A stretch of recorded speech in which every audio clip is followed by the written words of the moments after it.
vaccines for the second phase. The Ministry of Health Director General Dr. Patrick Amoth says it remains unclear when the country will receive the drugs after India halted the export of the Oxford AstraZeneca vaccine to enable it deal with its own local demand. And as our senior reporter Rita Tinina reports, the government says it may have to change its strategy to ensure demand for the vaccines does not outstrip supply.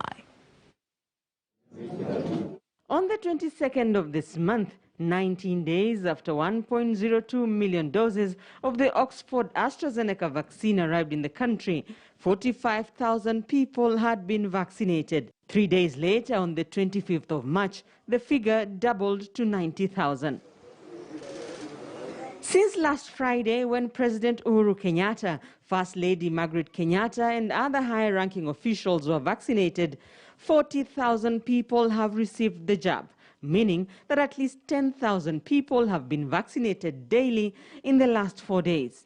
In total, 130,575 people have been vaccinated, and the government now wants to increase the number of vaccination centers to reach even more people. In the next 1 or 2 weeks, we would expand our capacity to 652 vaccination sites plus outreach services. With more vaccination centers and the number of those being vaccinated increasing by the day, the government says the strategy may change with time.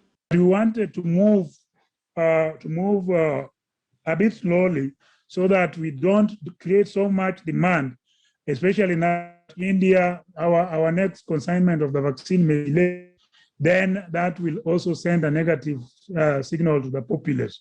So we want to move slowly. Our data capture system is correct, sure that when we only move to places where the healthcare workers have been trained. With a positivity rate of 19.1%, in the last 24 hours, 1,530 people have tested positive for COVID-19, bringing the total number of confirmed cases to 132,646.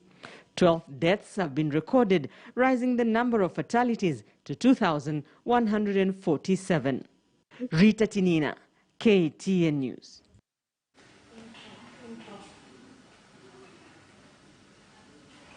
Okay, and of course that is going to be one of the elements that we'll be looking at on Your Health later on. We'll be joined by Dr. Moses Masika, who is a virologist, to help us analyze the vaccination, how we are doing as far as, health workers are concerned. The uptake is pretty good, and of course we have heard from that report from Asada Hassan that, of course, after that, the president taking it and ordering his CSS to do so, we have had an increase in people going for that. The queues are long. If you are trying to get one, this might be the time to do it, especially with that projection from India, given that they are now going to be looking inwards in terms of supply and halting what has been termed as vaccine diplomacy, giving it out to other countries with the hope of bettering relations. And of course, they are pretty advanced in their supply of vaccine and of course in their technology in the medical field. So this is going to be our running theme moving on, the vaccinations that are ongoing.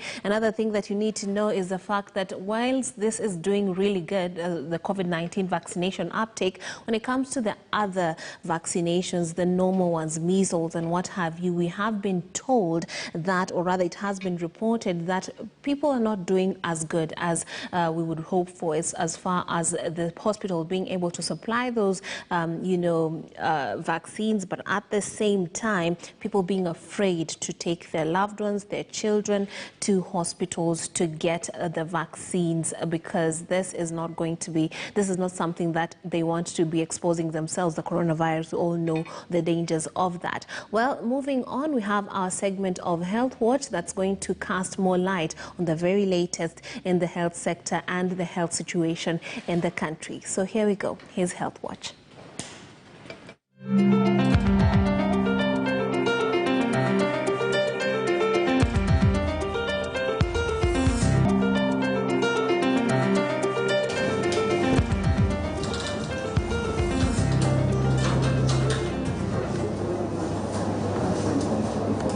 Colon cancer cancer is actually quite common, contrary to popular belief. It is the third commonest cancer in Kenya after cervical cancer and breast cancer. There are many surgical options available, and this depends on the stage of the cancer. The stage of the cancer basically implies the extent at which the cancer has spread. If you think of diseases, colon cancer is the paradigm that shows you go from what we call a polyp, which is like a pimple. It stays that way, is a nuisance, but doesn't do very much harm. You get a mutation, the polyp becomes an adenoma, which is like a boil. That adenoma becomes a villous adenoma, where you have another mutation, and then becomes a carcinoma. So you've got this progression over 10 years in which this happens from a polyp to a carcinoma, which is why if you pick it up early, during those stages before it becomes a carcinoma, the cure rate is 100%.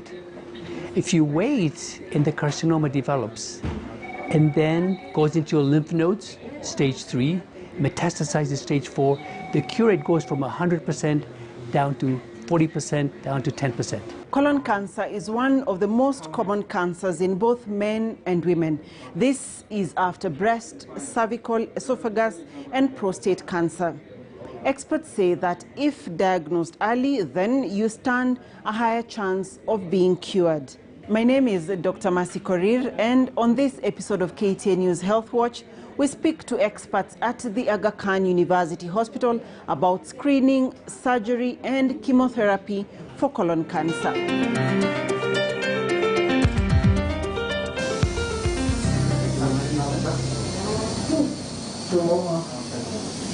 We also now need to concentrate on colon cancer because often it's considered a taboo topic because of the invasion of the colon. People feel that you really don't know when you talk about it. But the incidence is increasing everywhere around the world and even in younger people. So we need to be aware of this. For this group of doctors, it is important to break these taboos and speak about a cancer that when caught early can be cured, adding life to one's years. Colon cancer, breast cancer, prostate cancer belong to the triad where diet makes a big difference. Obesity is a promoter of all these three cancers. Too much red meat, promoter of all these three cancers. Lack of exercise promotes all these three cancers. So as we become very westernized, we are losing the protection. So while we may want to dress like the West and behave like the West, I think we should stick to our habits of diet, exercise, and we should all be like Kipchoge Keino. We should run. Dr. Devani, a consultant gastroenterologist at the hospital, explains that what you need to look out for may actually not be there because of the nature of the intestines being hollow. By the time you pick any symptoms, it may already be late. Well, the commonest presentation, or no presentation, is no symptoms. That's the commonest cause. You may not know anything about this cancer because don't forget, cancer occurs in a hollow bowel where it actually has space to grow. Unlike breast cancer where you can actually feel it. Here you can't feel it till it actually grows to quite a sizable size. Now, what can happen in patients who actually seek medical attention is, for example, they start bleeding.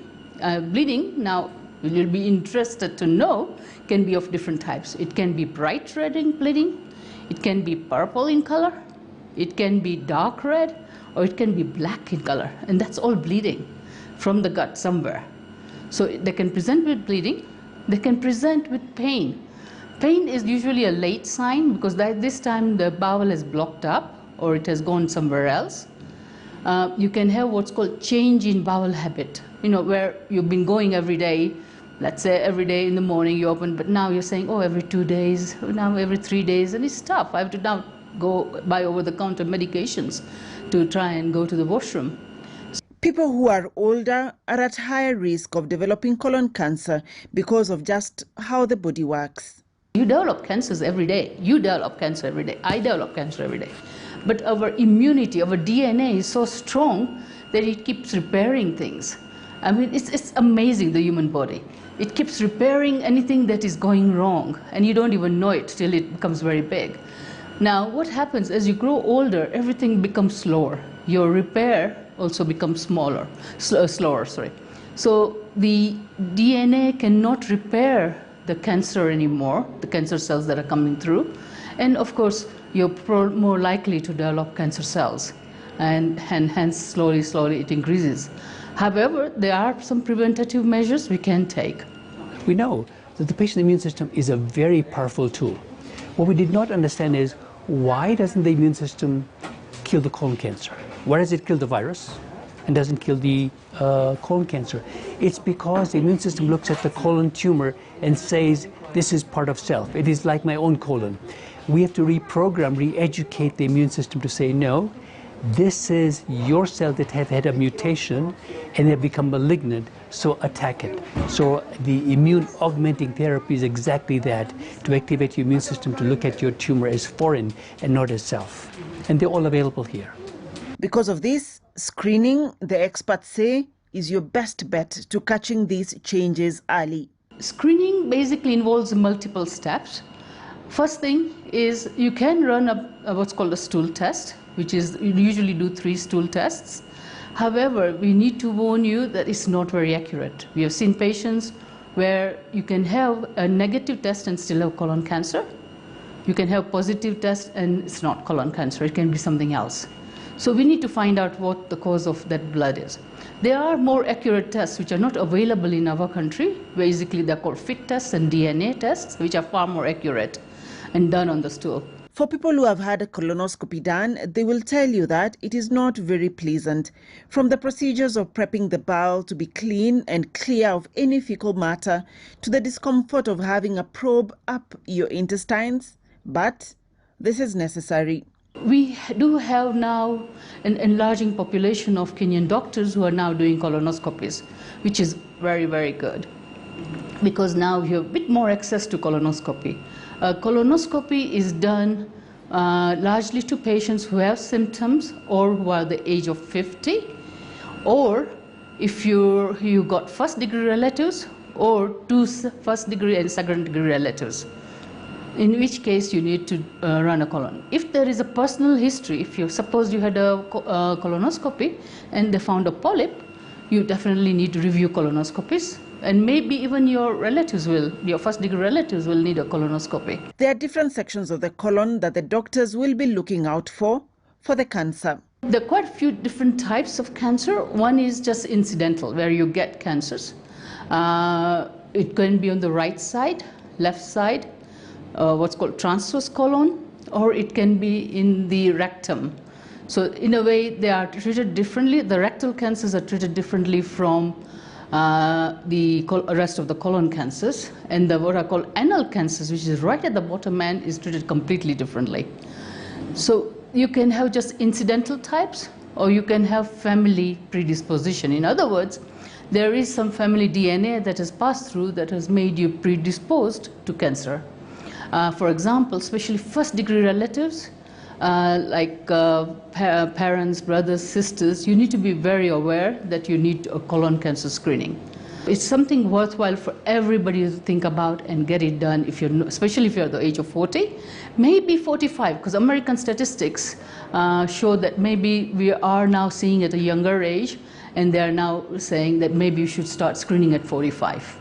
The stage of the cancer will determine the kind of surgery that will be done. They are staged from stage 0 to stage 4. Stage 0 being cancer that is limited to the inside lining of the colon, and this can be taken out by local removal of that cancer, what you call a polypectomy. Stages 1 and 4 will require to have a surgical excision, which means removing part of the colon. In essence, we remove about 1/3 to 1/4 of the colon, together with its envelope, which contains the lymph nodes, which will help us in determining further the staging of the cancer after the surgery, which will determine what treatment will be offered after the surgery. The vast majority of the patients that we see in our institutions are between the ages of 40 and 50, which constitutes about 33% of the patients that we see here. The worrying thing is that almost 20% of these are below the age of 40. Even more worrying is that those who come in stage 1 constitute only 12% of patients, with most of the patients coming in at stage 2 constituting about 33%. 40% of patients will come in at stage 3. Now, curability and survivability will definitely depend on the stage. The higher the stage, the lesser the survival figures. In some instances, depending on the location of the cancer, the doctors have to develop an alternative route for stool to exit the body through the surface of the abdomen. A proportion of patients, depending on the location of the tumor, will require to have what is called a stoma. A stoma is basically an exteriorization of the bowel in which now the fecal content will come out of the abdominal wall. Now, depending on the site of the tumor, if it is very low down and we are unable to join the intestines back together, then those patients will require to have a stoma. Apart from surgery, there are other options for management of colon cancer that Professor Mansoor Saleh, the director of the Cancer Center, talks about. But the way chemotherapy works is it stops those cells that divide and in a way eradicates them. So in the context of a patient, the tumor divides very rapidly. So chemotherapy works on the tumors, but any cell that in the patient divides rapidly will also be targeted. So your hair, your blood cells, etc. The good thing is, the way we time our chemotherapy is it allows the normal cells to recover. Your blood cells recover, but the tumor does not have a chance to recover. I think cost is always an issue because the development of these drugs are going to be very expensive. However, I just had a big discussion yesterday. Clinical trials, when we do clinical trials, when we study these molecules in our patient population, because only 4% of patients on international clinical trials are minority African Americans. We say if you test these drugs in Kenya, 100% will be what you call minority, but for us are Africans majority. And these drugs have to be studied in the patient population in whom you want to apply them. So clinical trials are totally free for the patient. For the standard of care is given by the sponsor as well as these experimental drugs, which is why I think we want to promote clinical trials being done here. It's better for the patient because they're paid for, better for us because we learn to do the work in our patient population, and then we have access to these novel therapies that otherwise would only be available in the West. Professor Abdallah emphasizes on the need to understand your chances of survival depending on the stage of the cancer, and therefore why screening is important to get this disease early. Patients who come in with stage 1 disease, which is limited to the colon, have a 5-year survival figure of about 90%. Whereas patients who come in stage 4 disease, which is disease that has spread outside the colon, have a survival figure of about 10 to 12%. Now, most of our patients are coming in at stage 3 and 4, about 55% of patients who come to this institution. So if we could capture those patients earlier and do a proper surgical resection, then we will achieve a much higher curative rate. As you can see, only 12% of our patients will come in with a survival figure of 90%. The reason during Colon Cancer Month we promote colonoscopy, testing of the stool for blood, is exactly that, to intervene, to catch that disease within that 10-year spectrum so you can increase your chance of cure. That's all that we had for you on this episode of KTN News Health Watch. Be sure to join us next time.